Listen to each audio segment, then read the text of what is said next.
दोस्तों नमस्कार, मैं संदीप आपका स्वागत करता हूं आपके अपने चैनल दीप ऑनलाइन सर्विसेज में।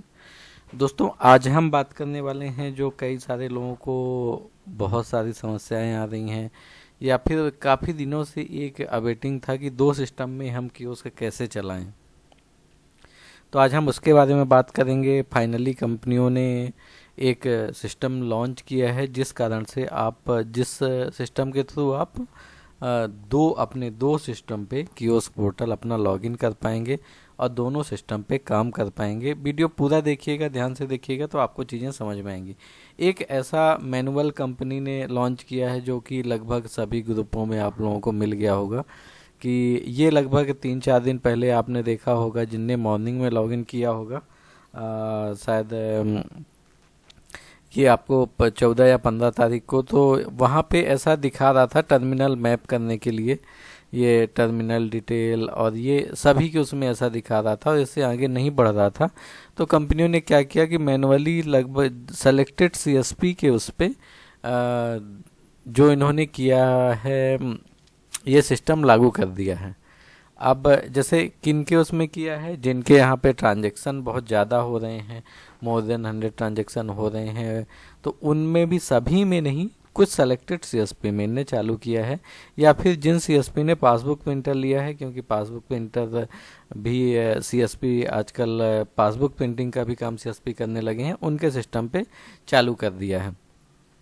तो जिनके सिस्टम में चालू हो गया है उनको क्या करना है ये बताता हूँ। ये पूरी डिटेल अब आपको ऐसा भरने की ज़रूरत नहीं है। इस पे उसमें दिखा हुआ कि पहले आपको ऐसे लॉगिन करना है, फिंगरप्रिंट स्कैनर, ये सब कुछ ये आपने देख लिया होगा। इसमें जिनके पास नहीं है, ज़्यादा ट्रांजैक्शन हो रहे हैं पासबुक प्रिंटर, उनके टर्मिनल में भी कुछ लोगों को उसमें चालू हुआ है, तो इसमें नॉट प्रेजेंट के उसमें कर देना कि पासबुक प्रिंटिंग नहीं है।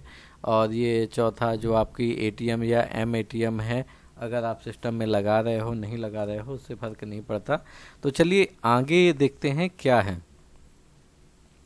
ये सबमिट होके लॉग आउट हो जाएगा। अब सीएसपी जो करेंगे वो कैसे करेंगे, चलिए हम इसके बारे में बात करते हैं।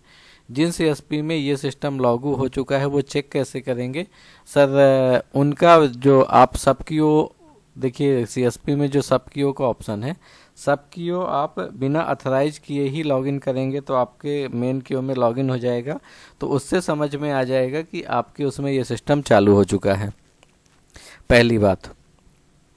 अब जिनका ये सिस्टम चालू हो चुका है वो कैसे करेंगे वो मैं बता देता हूँ सर। इसमें आपको एक चीज़ ध्यान देना पड़ेगा, आपकी डिवाइस सबसे पहली है। डिवाइस अगर मान लीजिए कि आपके उस डिवाइस सिस्टम में पहले आप कोजेंट की डिवाइस यूज करते थे, मार्फो करते थे, या फिर कोई भी जो डिवाइस आप मान लीजिए कई सारे लोग पर्सोना अभी भी यूज कर रहे हैं, या फिर कोई भी डिवाइस, जो डिवाइस आप पहले सिस्टम में यूज करते थे वही अगर आप कोजेंट करते थे तो दूसरे सिस्टम में भी आपको कोजेंट ही यूज करना पड़ेगा। या अगर आप मार्फो यूज करते थे तो आपको दूसरे सिस्टम में भी मार्फो यूज करना पड़ेगा। अब मान लीजिए मैं फॉर एग्जांपल मार्फो डिवाइस के लिए बताता हूँ। मार्फो डिवाइस आप दूसरे सिस्टम में लगाएंगे, पूरा इंस्टॉलेशन करवाएंगे और उसके बाद आपको क्या करना पड़ेगा सर। कंपनी जैसे लॉगिन करते हैं, सबसे पहली बार जब आपने कियोस्क लॉगिन किया होगा सर, तो आपका जो सीपीयू आईडी है वो कंपनी के पास फैच होता है, वो सीपीयू आईडी कंपनी मैप करवाती है, तो वही सिस्टम आपको दोबारा करना पड़ेगा। आपके दूसरे सिस्टम में जो सीपीयू आईडी आएगी वो मैच करनी पड़ेगी, फिर आपके दोनों सिस्टम काम करने लगेंगे। आप किसी भी सिस्टम से ट्रांजैक्शन कर सकते हैं दूसरे सिस्टम में।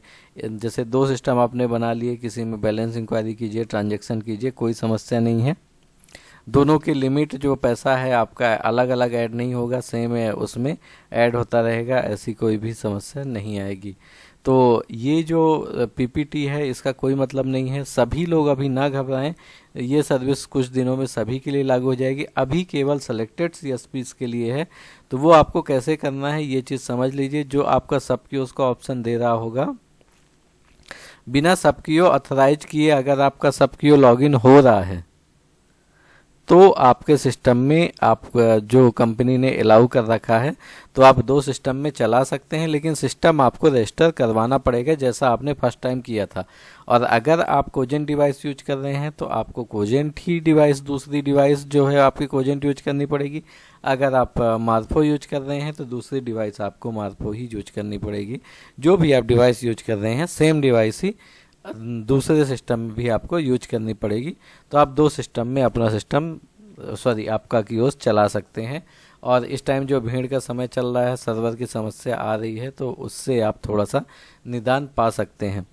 दोस्तों कल एक नेक्स्ट वीडियो में आपको ये बताऊंगा जो एक एरर आ रही है ऑलरेडी लॉगिन वाली, यूजर ऑलरेडी लॉगिन, तो उसका सलूशन कल मैं आपको नेक्स्ट वीडियो में ज़रूर बताऊंगा। उम्मीद करता हूं दोस्तों वीडियो आपको पसंद आया होगा, चीज़ें आपको क्लियर हो गई होंगी। इसमें आपको कुछ चीज़ें देखनी पड़ेंगी। अगर कंपनी से आपको या पहले एक्टिव करवाना पड़ेगा, अगर कंपनी ने आपके उसमें अभी ऑटो एक्टिव नहीं किया है तो। दूसरी चीज़, अभी ये सेलेक्टेड जगह पे दिया गया है तो आप चेक कर लीजिएगा सब क्यू लॉगिन करके। अगर आपका मेन क्यू ऑथराइज है तब भी आप सब क्यू अगर आप लॉगिन करेंगे तो आपका सब क्यू भी लॉगिन हो जाएगा, तब आप समझ लीजिएगा कि आपके उसमें चालू है। डिवाइस आपको सेम रखनी पड़ेगी। आप ऐसा नहीं कर सकते कि एक में आप कोजेंट यूज करें तो एक में मार्फो यूज करें, ऐसा नहीं हो पाएगा। और तीसरी चीज़, जिन लोगों ने पासबुक प्रिंटर लिए हैं उनमें ऑटोमेटिकली एक्टिव हो गया है, तो आप ऐसा कर सकते हैं, 2 सिस्टम में चला सकते हैं। तो उम्मीद करता हूं दोस्तों वीडियो पसंद आया होगा। चैनल को सब्सक्राइब कर लीजिए जिसमें हम आपके लिए ऐसी वीडियो लेके आते रहते हैं। धन्यवाद।